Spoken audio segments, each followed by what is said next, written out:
Donc le but en fait c'est que vous dessiniez en fait cet abribus en fait ici là. Donc je vais en profiter pour vous montrer quelques petites manipulations possibles en fait. Donc par exemple vous avez orbite qui est là.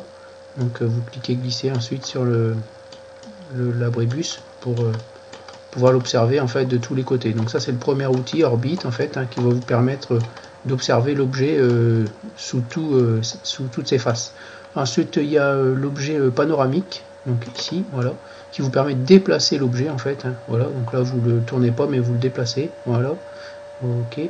Et ensuite l'outil zoom ici. Alors pareil, vous cliquez glisser sur l'écran. Donc voilà, pour vous approcher en fait, par exemple, si vous voulez venir voir le coin du banc, en fait, tout simplement, vous utilisez les outils un à un, vous pouvez faire un orbite, etc. Donc je vais faire exprès en fait de trop approcher en fait. Quand vous savez plus où vous êtes, en fait, il y a un outil en fait. Donc là, on a vu orbite, panoramique et zoom. Il y a un outil qui est bien pratique en fait qui s'appelle zoom étendu. Donc quand on ne sait plus trop où on est, on clique sur zoom étendu et on revient en fait ici pour voir l'objet complètement.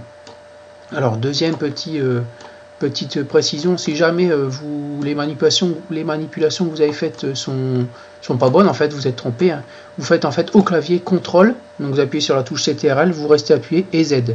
Donc ça va annuler la dernière opération.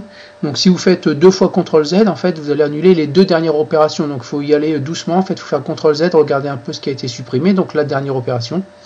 Et comme ça vous permet en fait d'annuler quand vous êtes trompé. Donc CTRL au clavier CTRL et après vous restez appuyé, vous appuyez sur Z. Voilà. Donc voilà le travail à réaliser.